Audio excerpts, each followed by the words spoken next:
Diz assim a palavra de Deus: para a liberdade foi que Cristo nos libertou. Por isso, permaneçam firmes e não se submetam de novo a jugo de escravidão.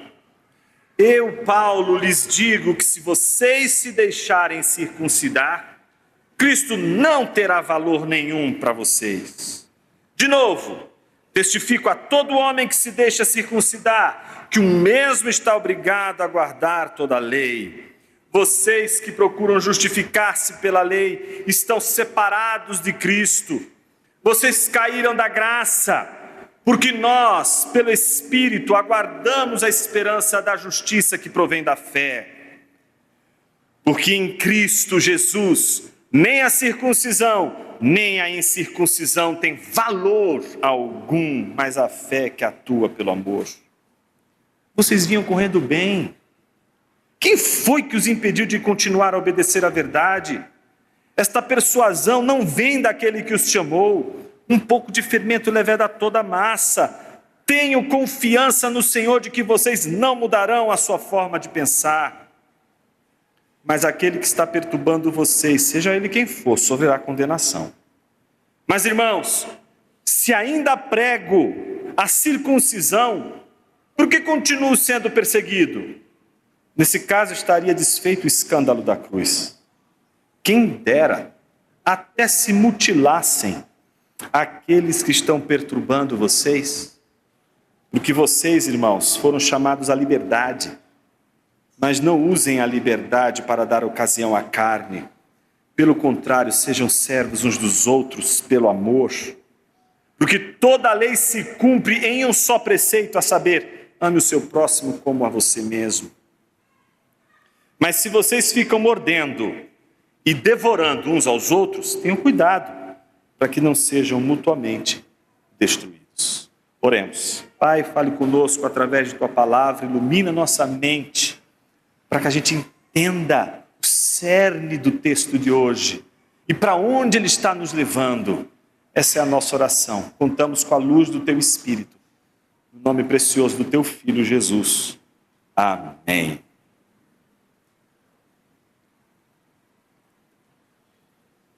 Fazer mágica é uma coisa difícil, precisa ter técnica, mas tem que gostar de enganar.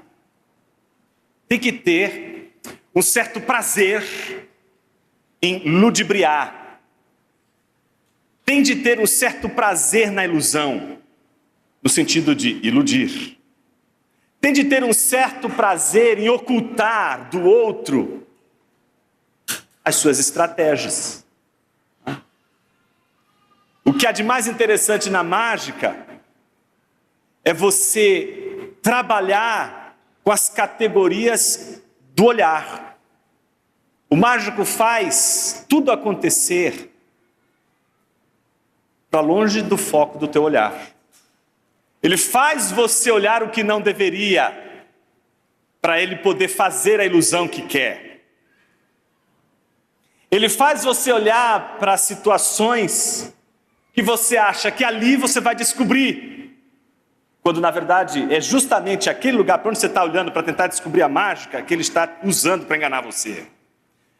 Isso é chamada cortina de fumaça. Cortina de fumaça a gente vive fazendo. São os meios pelos quais a gente joga alguma coisa ali para tirar a atenção de alguém e poder enganar. Essa é a arte da enganação. A arte da enganação é a arte da cortina de fumaça. A gente adora brincar com isso, mesmo não sendo mágico.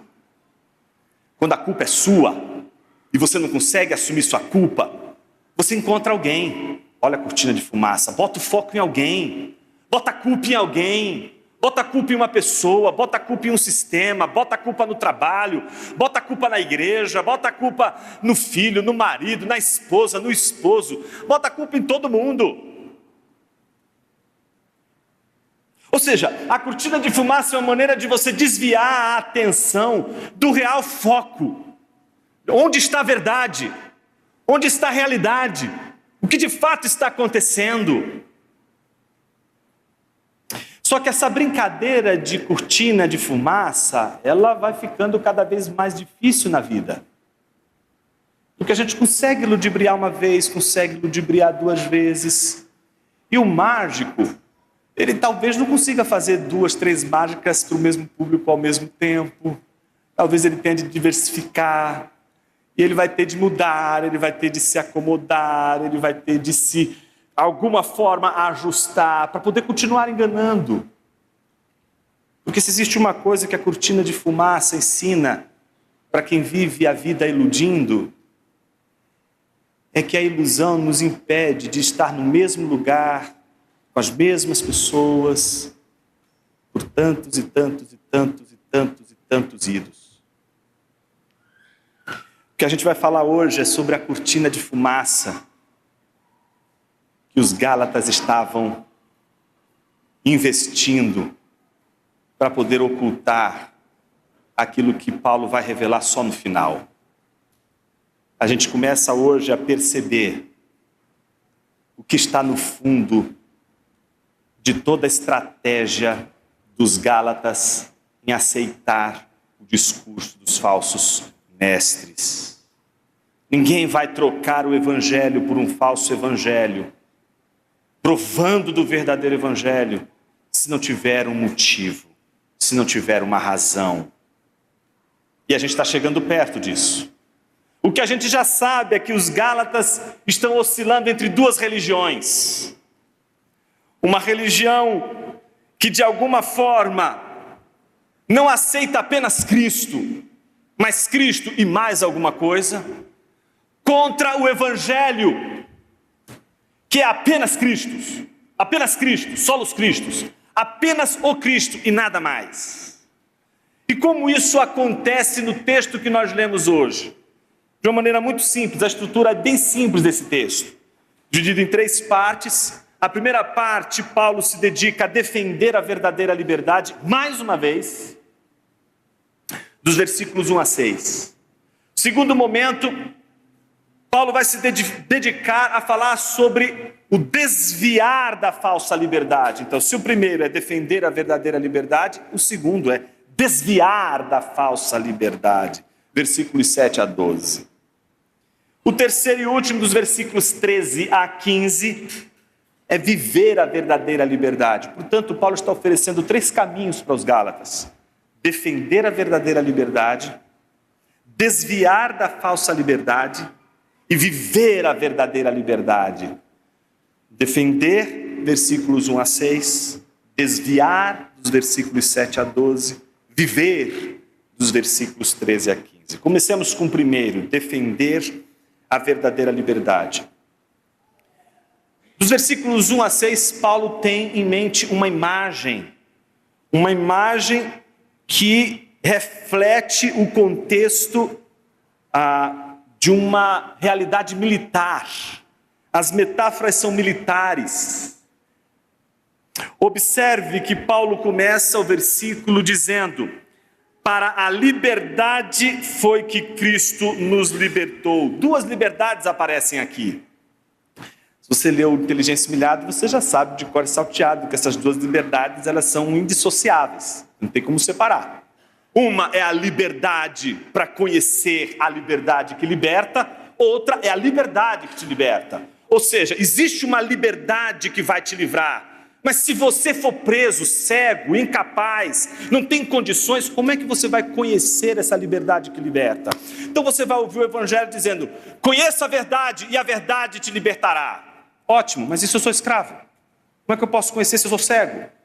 Como é que eu posso ver se eu não enxergo? Então você precisa primeiro ser curado, você primeiro precisa ser liberto, para você poder ter condições de conhecer a verdade que te liberta. Paulo então está dizendo que foi para a liberdade que Cristo libertou eles. Libertou eles, primeira coisa, para que eles pudessem viver livres, para que eles conhecessem a liberdade. E aí Paulo usa uma terminologia militar, na sequência dizendo: por isso, permaneçam firmes. Esse permaneçam firmes é no sentido de defender, é na defesa. É a defesa de um território que foi conquistado. Vou aproveitar que a Ju não está aqui, porque ela foi levar a Elô para fazer a prova do Enem, mas lá em casa a gente gosta muito de jogo de tabuleiro. E tem um que a Bisa, não é? Ela achou que um dia chegou a aconselhar a Ju, dizendo assim, filha, toma cuidado, isso pode dar divórcio. Porque eu e ela somos muito competitivos. Um pouco, né, Douglas? Pouquinho. Então o que acontece? A gente leva a sério. Entendeu? O jogo de tabuleiro em casa é coisa séria, não é brincadeira. Entendeu? Lá é coisa séria. Então, veja, se no jogo de tabuleiro a gente vira o jogo do tipo 4-3, é um negócio para infernizar a semana inteira em casa. Vai ouvir a semana inteira o que aconteceu. E vai, sabe, é uma vitória poderosa, etc. E a gente, veja, tem um tabuleiro que a gente gosta muito que é o War. Mas não é esse War 2, esse War tem aviãozinho, não. É o tradicional mesmo, aquele que dá guerra. Aquele que realmente, você tem que controlar, tem que ter domínio próprio. E uma das estratégias desse jogo, quando você começa a jogar com uma pessoa que está começando, você percebe o faixa branca logo de cara. Porque o que o faixa branca faz quando começa a jogar? Quer conquistar tudo. Ele é tão faminto, que ele tem um pouquinho de exército, o que ele vai fazendo? Vai conquistando vários territórios. Não é? Então quando a gente joga com as crianças agora elas estão melhores, né? Mas antes elas eram a faixa branca, então elas conquistavam tudo. E estava eu e Ju conquistando só um território. E põe lá, e é tenso, né? Porque se você conquista só um território, você tem condições de sustentar esse território. E esse funciona o jogo. Se você conquista vários territórios, mas você não tem como manter depois todos esses territórios, o que vai acontecer com todos esses territórios? Todos eles vão ficar presas fáceis. Tá? E aí a gente vai dominando o território. Então é um jogo de paciência. Como assim? Você conquistou um território, então não adianta crescer aquela vontade de conquistar tudo. Agora é tudo meu, agora é tudo, vou conquistar o mundo. Não pode, não pode. Tem que ser devagarzinho. E qual é a primeira estratégia? Manter o território que você conquistou. Nossa, isso é um ensino tão forte para a vida. Se a gente soubesse isso, os nossos casamentos seriam melhores. Você não conquista a sua garota no primeiro dia, você vai conquistar ela todo dia, mesmo no jogo do War. Entende? Porque não é uma situação do tipo, ganhei. Não é só ganhar. Não é só casar. É como manter um casamento. Todo mundo quer casar. Todo mundo diz assim, não vejo a hora de achar o príncipe encantado. E hoje está bem difícil para as meninas, eu sei, está difícil. Os homens estão saindo de casa com 40 anos. Os caras estão difíceis, eu sei. A gente está com um problema seríssimo. Mas vamos deixar isso para um outro sermão. Então está difícil. Senhor, manda o príncipe encantado. E quando olha para o lado só vê ogro. Está difícil. Quando não encontra um Smeagol aqui, ali, aí a coisa fica meio difícil mesmo. Está difícil.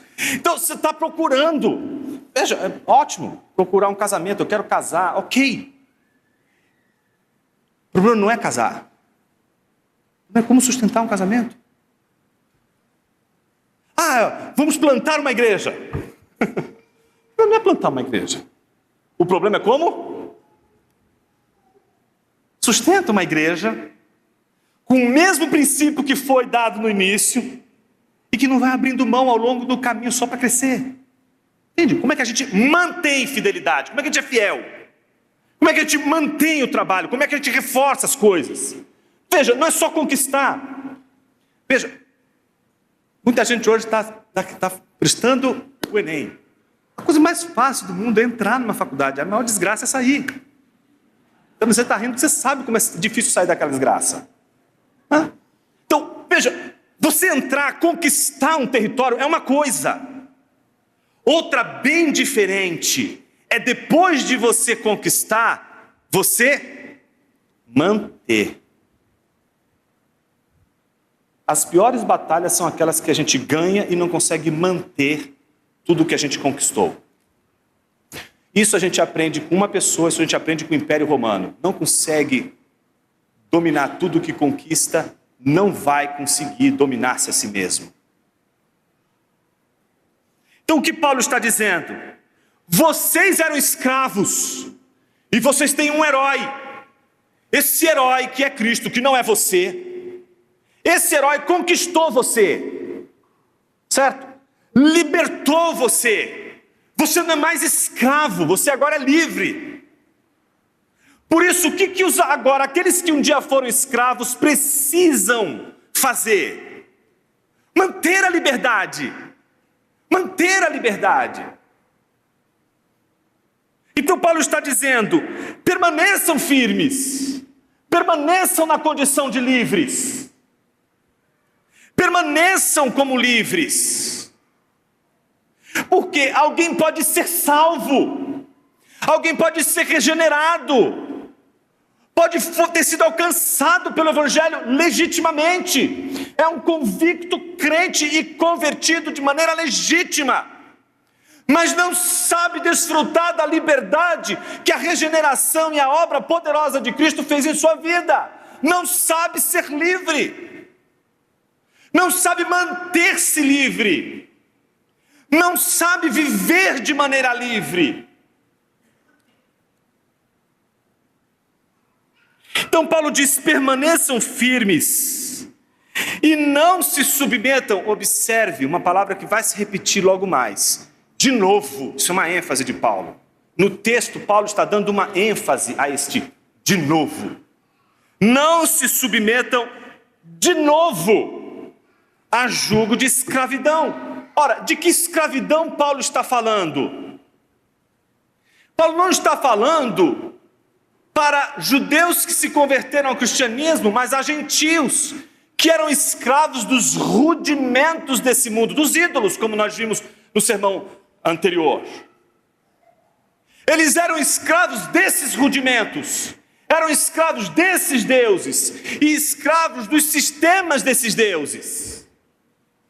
Então Paulo está dizendo, vocês têm que manter firme para que vocês não vivam novamente escravos de um ídolo. Ou seja, você parou para perceber que Paulo está agora quase que comparando o processo de submissão da igreja de Gálatas à lei da circuncisão, à idolatria pagã? Está percebendo isso? Como se ele dissesse, são duas coisas distintas, mas nesse contexto em que vocês estão livres, ceder à circuncisão é como, de novo, se tornar escravo.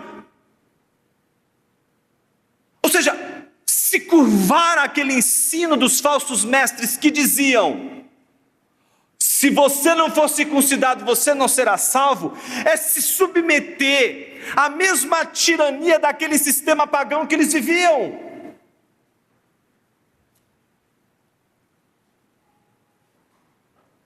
E aí, depois de dito isto, Paulo diz, eu, Paulo, lhes digo. E aí daqui para frente você vai ver algo muito curioso. Vós e nós. Preste atenção no vocês e no nós. Quem está com a tradução mais antiga vai ter o vós aí. Então o vós e o nós. Perceba esse jogo que Paulo vai fazer agora. Que é um jogo de prática. Veja o que ele vai fazer. Eu, Paulo, lhes digo que se vocês se deixarem circuncidar, Cristo não terá valor. É isso que Paulo está dizendo? É isso que Paulo está dizendo? Não. Paulo não está dizendo isso. Paulo está dizendo, se vocês se deixarem circuncidar, Cristo não terá valor nenhum para vocês. Cristo tem valor com ou sem eles.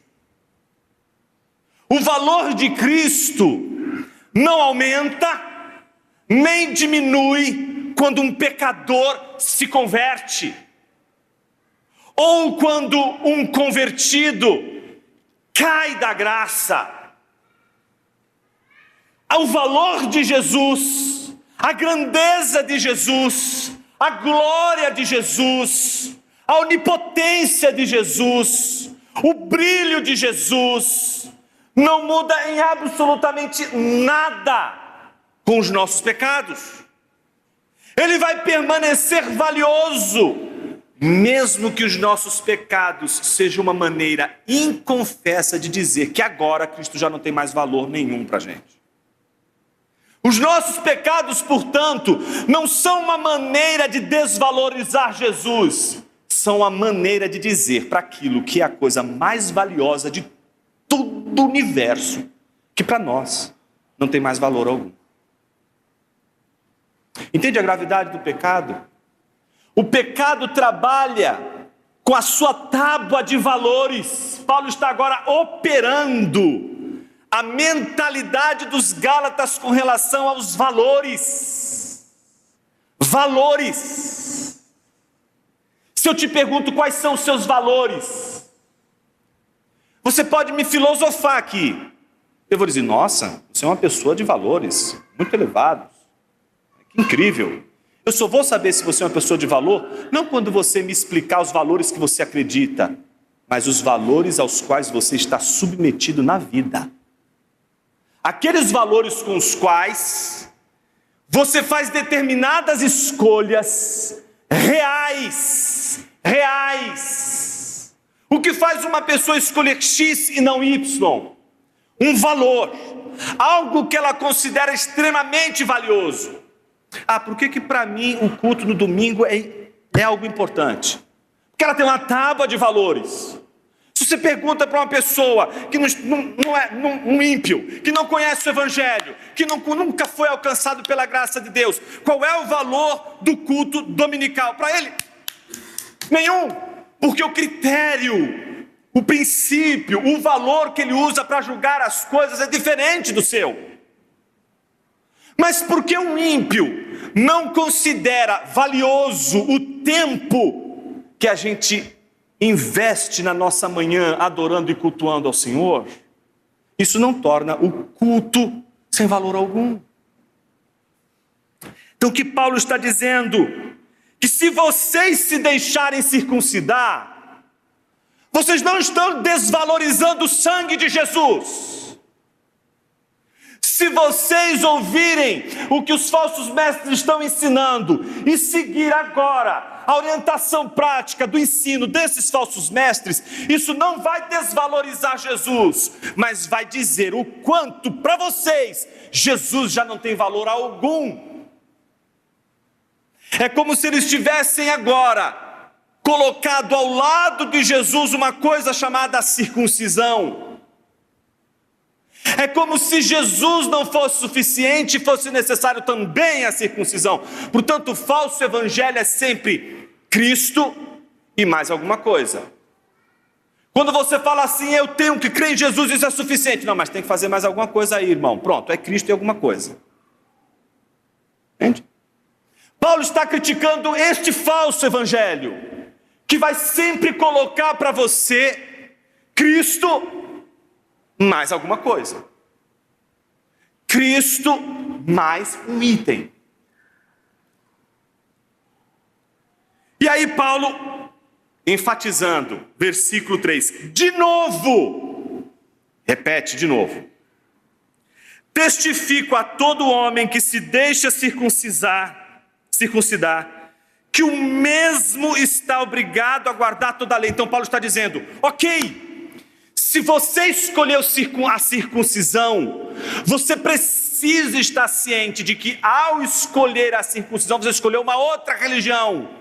E portanto não basta apenas você cumprir a circuncisão, você tem que cumprir todas as outras leis. Porque é um sistema diferente, é um outro evangelho.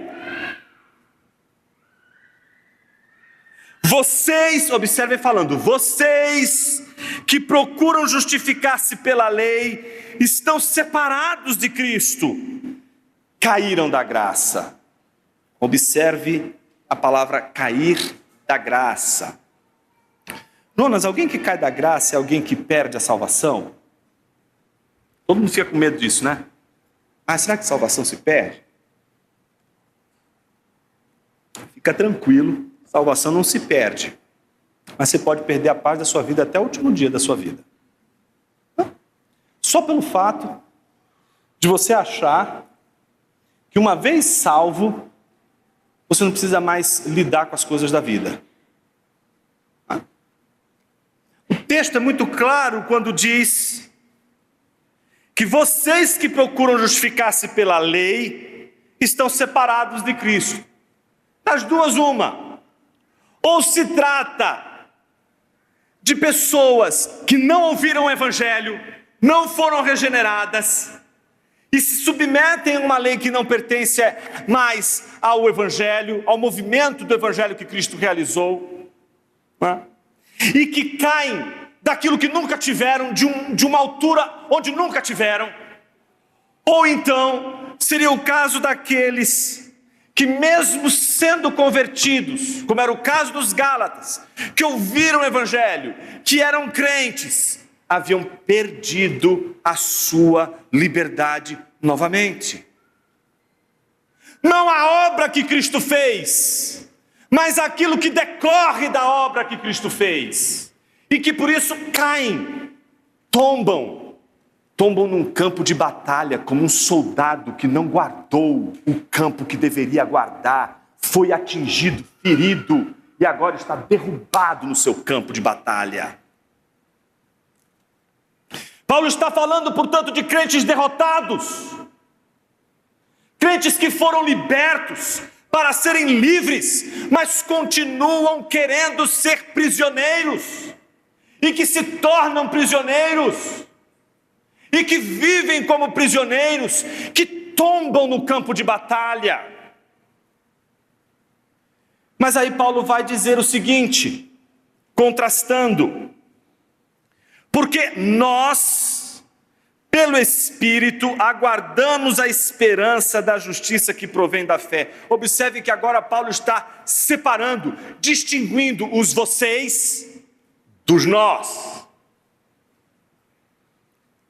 Veja, porque em Cristo Jesus, nem a circuncisão, nem a incircuncisão tem valor algum, mas a fé que atua pelo amor. Aqui Paulo fecha a primeira parte da sua metáfora militar para exortar os Gálatas, chamando a atenção agora para aquilo que realmente perde o valor.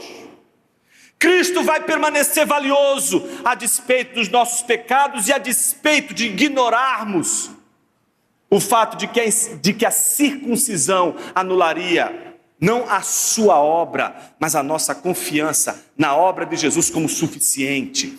Então Paulo está dizendo, de um lado, temos a obra de Cristo, o que Cristo fez, e um Cristo que jamais vai deixar de ser valorizado, de ter valor, a despeito do que a gente fizer.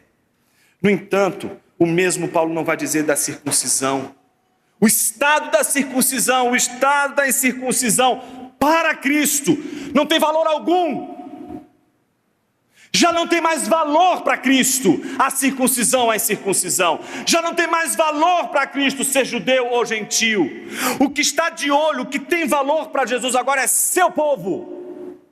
E o seu povo agora é constituído, seja de judeu, seja de gentio. Porque o seu povo agora é constituído não apenas por uma devoção a uma lei, mas agora é constituído pela devoção ao cumprimento da lei que o Cristo fez e que ninguém teria condições de fazer.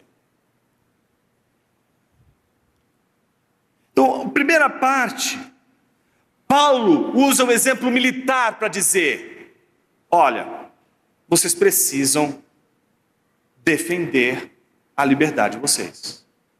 Paulo está dizendo, a liberdade de vocês, desde o momento que vocês foram libertos, ela estará sempre ameaçada. Por isso existe uma verdade nessa manhã, que todos nós deveríamos ouvir, é de que a nossa liberdade está sempre ameaçada. A sua liberdade, que só foi possível por causa da obra de Cristo, estará sempre ameaçada. Pergunta é, o que ameaça a nossa liberdade, Jonas? Calma, vai devagar. Paulo está deixando tudo isso para o final, tá certo? Ele precisa desfazer a cortina de fumaça. Os Gálatas jogaram a cortina de fumaça. Paulo não caiu no truque dos Gálatas. Paulo está deixando a fumaça se dissipar, e agora o pecado de dos Gálatas vai aparecer, e agora Paulo vai poder tratar exatamente onde está o problema dos Gálatas. Primeiro, vocês precisam aprender a defender a liberdade de vocês precisa ser mantida. Segundo, dos versículos 7 a 12, Paulo vai dizer que eles precisam desviar da falsa liberdade. E aí a metáfora que Paulo vai usar já não é mais uma metáfora militar, mas é uma metáfora do atletismo. Ele começa dizendo: vocês vinham correndo bem. E de atletismo e guerra, esse povo entendia muito bem, gente. Entende? Qualquer cidade grega que você visitar, você vai encontrar um anfiteatro, mas você vai encontrar também um ginásio de esportes. Então eles estão correndo o tempo todo. Então Paulo está olhando para eles e dizendo: vocês vinham correndo bem, estava indo tudo bem com vocês. Cristo libertou, vocês estavam provando da liberdade, estava tudo lindo e maravilhoso. Mas quem foi que os impediu de continuar a obedecer à verdade? Observe que esse impediu é a palavra do obstáculo. Sabe quando você estabelece um obstáculo na corrida, e esse obstáculo você pode transpor, mas a depender do obstáculo, ele é tão alto, que ele é intransponível, você não consegue saltar. Então a pergunta de Paulo é: vocês estavam correndo bem, mas quem foi que colocou essa pedra gigante no meio do ginásio? Quem foi que colocou essa pedra gigante na pista que vocês estão correndo? Quem foi que fez vocês tropeçarem no meio da corrida? Sabe, o cara que está correndo, de repente vem alguém, abraça, o cara cai no chão no meio da prova da vida dele. Sabe, você está correndo e Paulo está dizendo: quem foi que se meteu na vida de vocês e fez vocês tropeçarem? Quem foi que fez vocês caírem? Quem foi que fez vocês perderem de vista o que era mais importante? Obedecer à verdade. Paulo diz: esta persuasão não vem daquele que os chamou. Um pouco de fermento leveda toda a massa. Ou seja, Paulo está mostrando: alguma coisa aconteceu aqui, isso foi fermentando, isso foi crescendo entre vocês, e agora a igreja inteira está assim. Mas Paulo termina dizendo: tenho confiança no Senhor de que vocês não mudarão a sua forma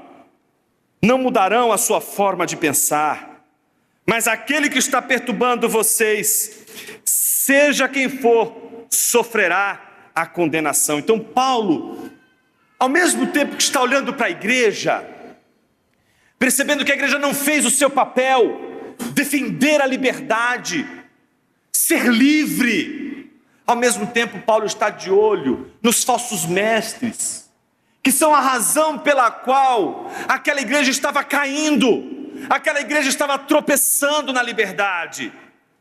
Então Paulo aqui amaldiçoa esses caras como vinha amaldiçoando desde o início.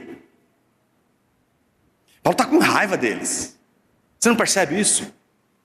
Paulo está com raiva desses caras que chegavam ali e colocavam a pedra no caminho da igreja. Você vai entender essa raiva melhor no versículo 12, mas calma, tem um versículo ainda para chegar ali. Tenham confiança no Senhor de que vocês não mudarão sua forma de pensar. Ou seja, Paulo não está dizendo assim: olha, eu conheço vocês, vocês são fogo. Eu sei que vocês vão conseguir realizar tudo isso que vocês vão conseguir virar o jogo, vocês vão conseguir se levantar desse tombo que vocês tomaram. Paulo não confia nos Gálatas nunca.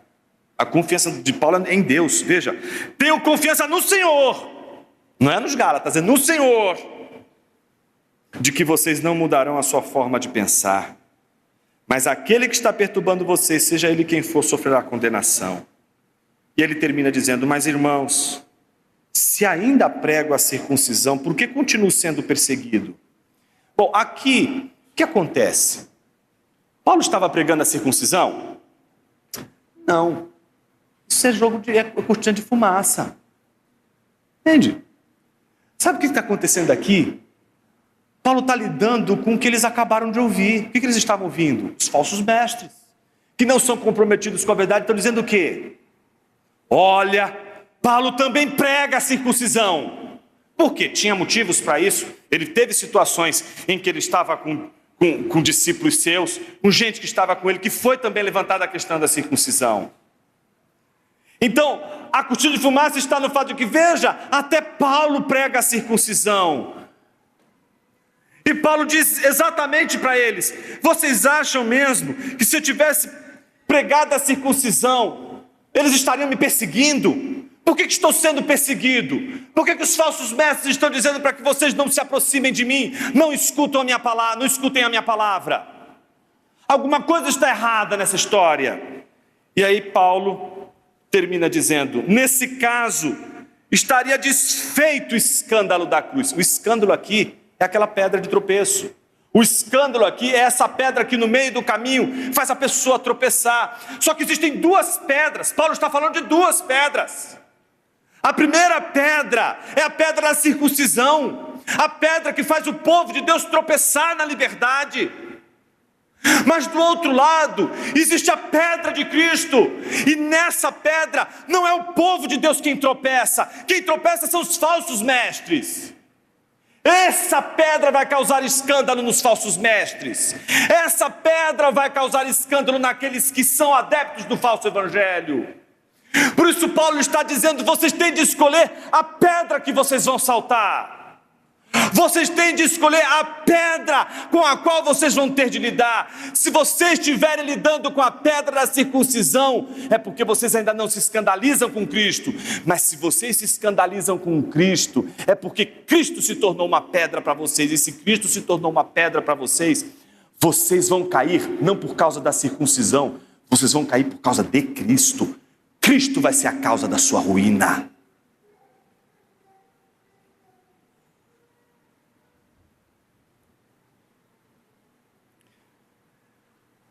Aí vem aquele momento de Paulo com raiva, né? Quem dera até se mutilassem aqueles que estão perturbando vocês. Na Galácia havia uma divindade chamada Cibele. Cibele era uma deusa que vivia montada numa carruagem arrastada por leões. Deusa da fertilidade, uma das deusas mais antigas, e vem do período minoico da Grécia Antiga. Essa deusa, ela era apaixonada por um homem que não correspondeu ao seu amor. Então o que ela fez? Mutilou o coitado, castrou o coitado. E a história é de que esta deusa que era objeto de culto na Galácia, a história é de que todos aqueles que serviam a Cibele, os sacerdotes que a serviam, todos eles, para servirem Cibele, deveriam ser castrados, deveriam ser mutilados. É a palavra que Paulo está usando aqui. E é muito interessante, porque Paulo não está fazendo uma comparação à toa. De um lado você tem a circuncisão, mas do outro lado Paulo está falando de outro tipo de mutilação, que Paulo deseja àqueles que estão seguindo, no sentido do que eles estão fazendo, do mal que eles estão fazendo à igreja, do mal que eles estão fazendo às pessoas que estão à sua volta. E naquele momento que a gente vê essa passagem, a gente diz assim: puxa, se Paulo desejou virassem picadinhos aqueles que estavam fazendo mal para a igreja, acho que a gente não podia também, a gente podia ter um pouquinho de ódio, não? Dá para ter um pouquinho de ódio de uns caboclos aí que vinham fazendo umas coisas estranhas na igreja, não teria problema nenhum, Senhor. Eles podiam ser mutilados, né? Mas enfim, Paulo só está manifestando um desejo, tá? Ele não vai perpetrar isso não, gente. Mas só está dizendo: quem dera até se mutilassem aqueles que estão perturbando vocês. E eles entendiam muito bem o que Paulo estava dizendo, porque eles sabiam. Porque antes de ouvirem o evangelho, eles serviam a Cibele. Eles serviam essa deusa. E sabiam o que acontecia com os sacerdotes. E sabia da história dela. Como termina a exortação de Paulo? Com o último trecho dos versículos 13 a 15. Então, se na primeira parte Paulo diz: vocês precisam defender a liberdade. No segundo, Paulo diz, vocês têm se desviado do falso evangelho. Mas no terceiro, Paulo diz, vocês precisam viver a verdadeira liberdade. E pronto. Aqui vai começar uma nova fase nesse desfecho da Epístola de Gálatas. Aqui a gente vai chegar exatamente no ponto onde Paulo quer tratar. Veja, por que vocês, irmãos, foram chamados à liberdade? Não usem a liberdade para dar ocasião à carne. Opa! O que Paulo está dizendo então? De um lado, Paulo está dizendo, olha, vocês foram libertos, vocês não precisam da circuncisão, vocês não precisam desse sistema. Por que vocês estão dando ouvidos a isso? Vocês estão livres, vocês foram libertos do pecado, e vocês foram libertos por causa da obra de Cristo, e Cristo realizou a lei que vocês não conseguiriam realizar. Mas aí Paulo estranhamente diz, mas não usem a liberdade para dar ocasião à carne. Aqui carne não tem sentido de matéria, sentido existencial, tem um sentido moral. Há dois sentidos que a Bíblia usa para carne.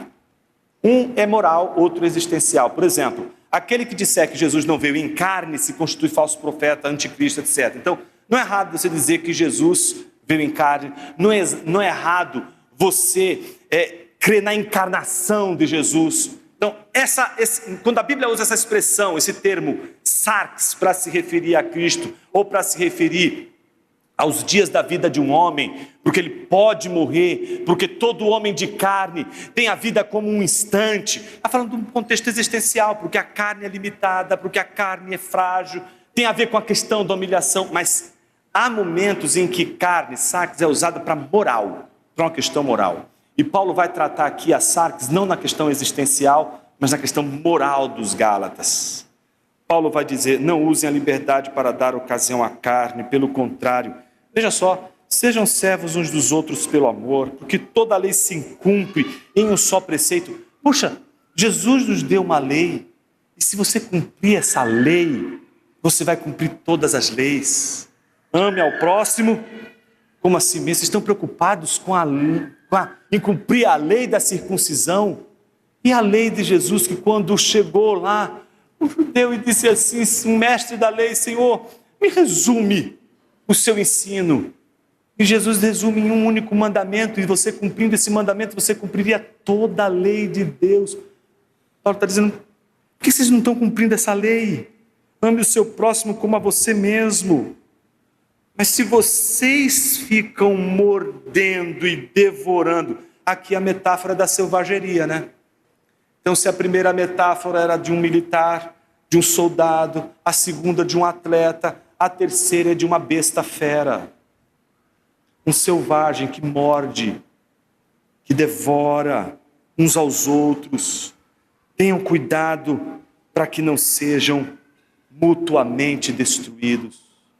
Agora, Paulo está chegando no ponto da sua discussão com os Gálatas, que tem a ver comigo e com você.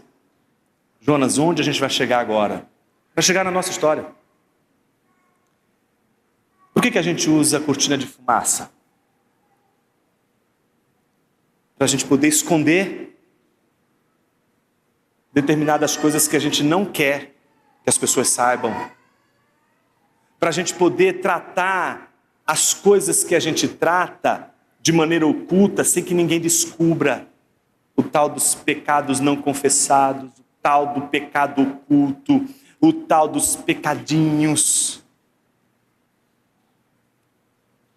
Veja, a circuncisão, ela é uma operação material, ela é algo concreto, ela dá concretude. Se você é circuncidado, se você cumpriu a lei, se você cumpriu a regra, ok, você tem um sinal concreto de que você cumpriu a lei. E você pode estar fazendo um monte de besteira durante a semana, pode estar destruindo tudo, pode estar sendo um inferno, você é um demônio, mas você veio na igreja todo domingo, você fez a circuncisão, você tem a aparência toda de um crente, segue regularmente os princípios, as normas da igreja, as diretrizes, faz tudo na regra, segue toda a regrinha.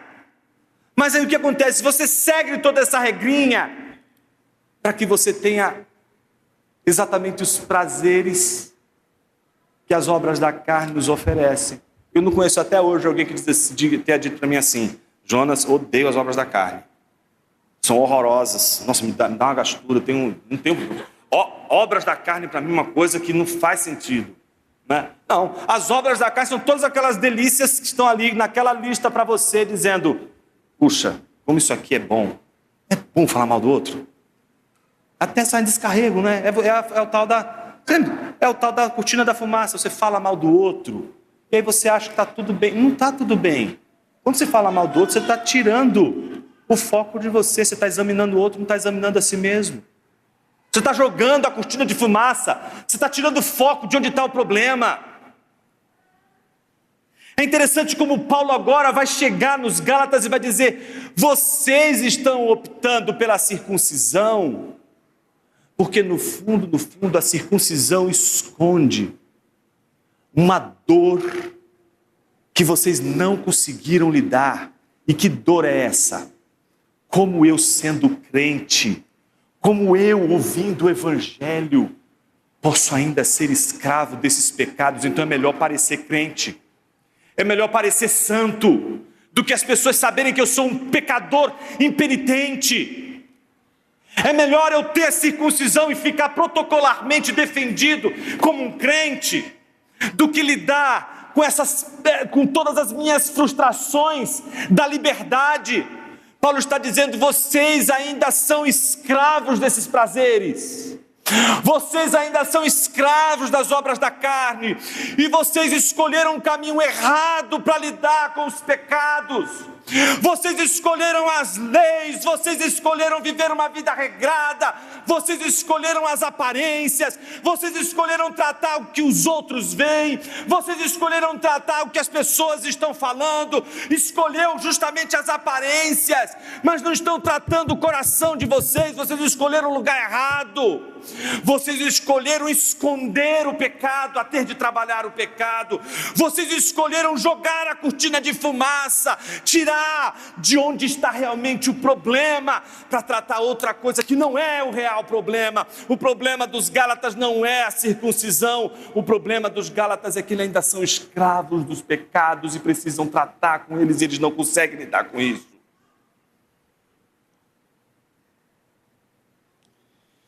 Uma das coisas mais interessantes que pode acontecer com você é você ouvir você mesmo contando as razões dos seus erros e falhas.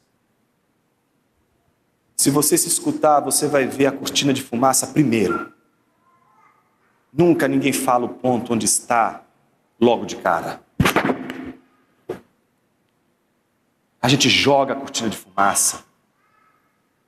A gente vai escondendo, a gente vai ocultando, a gente vai contando histórias primeiro para justificar. Olha, mas eu fiz isso por causa disso, mas tinha uma razão, a razão era essa. E aí a gente vai criando um monte de explicações. Mas tem isso, e meu pai me criou assim, minha mãe me criou assado, e é isso que acontece, eu tenho um problema, eu sou assim. E a gente vai jogando as cortinas de fumaça.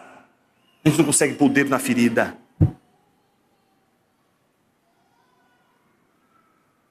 Quando Paulo diz aos Gálatas: porque vocês, irmãos, foram chamados à liberdade, eu fico imaginando aquela igreja na hora dizendo: mas por que não somos livres? Por que ainda somos escravos do pecado?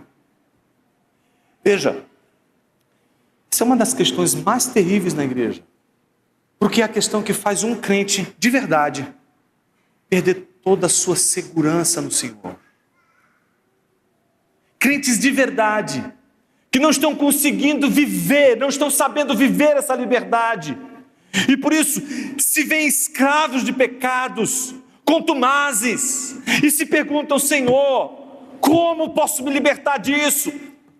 Essa experiência é a experiência do crente, não é a experiência de um não crente.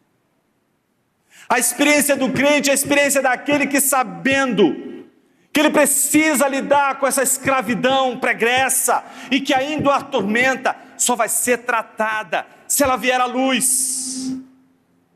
Há uns 15 anos atrás, eu termino com isso, eu conversava com um rapaz, membro da igreja, não dessa igreja, quando pastoreava outra igreja. E esse rapaz, durante toda a semana, a gente conversava. E era numa cafeteria, na Paulista. Toda semana a gente conversava. Então era mais ou menos 1h30 conversando, e ele falando um monte de coisas, etc. Quando dava mais ou menos 1h15, era 1h30, e já estava para chegar uma outra pessoa. Ele, 1h15, ele diz assim: Jonas, eu tenho um problema sério, eu estou com um problema assim, assim, assado, eu preciso lidar com isso, e eu não consigo, eu estou tentando, já falei com a minha esposa, eu não estou sabendo lidar com isso, já está no horário de ir, eu preciso ir. Foi uns 4 encontros assim, irmãos. Quando chegou o 5º encontro, eu estava sentado, e eu pedi o café, e eu disse para ele assim: e aí, como é que foi a semana? Aí ele ia contar, né? Eu disse, não, vamos fazer diferente. Eu lembrei que você parou na última conversa nesse ponto. Vamos começar dele? Veja bem, Jonas. Não, agora temos 1h30. Hoje você não escapa. Onde é que está o nó aí? Por que não está saindo esse negócio? Não, Jonas, eu já falei e tal, e tal. Mas espera aí. Aí a gente começou a conversar. E aí quando a fumaça se desfaz, e aí a verdade vem à tona, vem as lágrimas, dói, mas depois da dor vem o alívio, depois da confissão vem a graça, vem o abraço, vem a ternura, vem o olhar, o cuidado do Espírito Santo, que vai curar a ferida, porque agora a ferida tem nome. Agora a ferida tem um nome. Agora essa ferida pode ser sarada. Não adianta colocar remédio onde não tem ferida nenhuma, que não vai ter efeito nenhum. Mas agora que a ferida tem nome, tem lugar, tem endereço, tem rua, tem data, está concreta, está ali, você pode pegar. Agora você pode cuidar. Agora dá para tratar. Agora dá para mudar. Agora dá para transformar a história. Até quando você vai jogar a cortina de fumaça? Até quando você vai impedir de ser agraciado pelo dom da confissão, que com ele vem ternura, vem consolo, vem graça, vem perdão, vem misericórdia? Examine-se, pois, o homem a si mesmo. Queria convidar você a curvar sua cabeça por alguns instantes.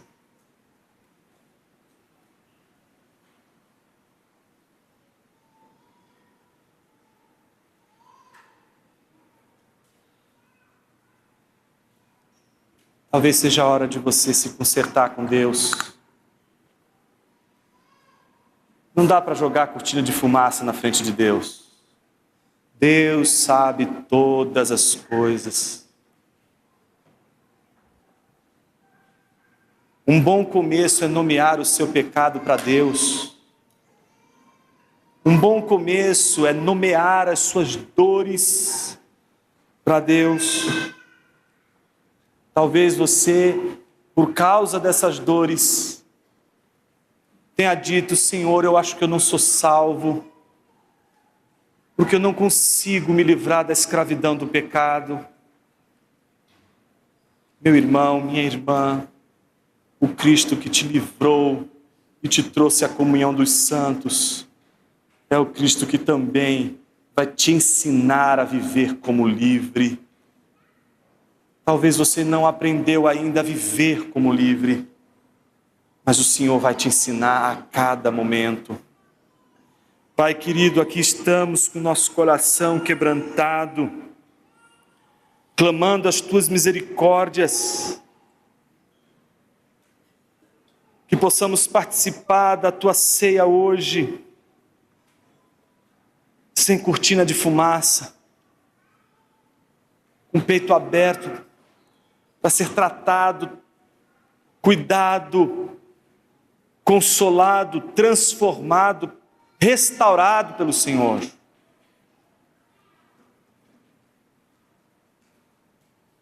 Faz tua obra, Senhor. Faz tua obra em nosso meio. Faz as coisas acontecerem não do jeito que a gente quer, mas do jeito que o Senhor quer e que dá certo no final. Restaura casamentos, Senhor, dilacerados por cortinas de fumaça. Restaura a relação entre pais e filhos, mães e filhos, filhas. Restaura, Senhor, relacionamentos entre irmãos e irmãs, para que a gente não seja como um selvagem que agride e devora um ao outro, para que a gente descubra que os nossos pecados contumazes precisam ser tratados, para que a gente prove da liberdade que o Senhor já nos deu por meio de Jesus Cristo, para que a gente perceba que podemos lutar contra o pecado, coisa que antes não conseguíamos, mas que agora, pela Tua graça, porque somos livres, podemos enfrentar o pecado e podemos vencê-lo pela Tua graça e Tua misericórdia. Nos fortalece, Senhor, para que a vida contigo seja uma vida legítima, verdadeira, sem cortina de fumaça, e que a gente possa ser transformado dia a dia pela obra do Teu Filho Jesus Cristo, e no nome dele nós oramos. Amém.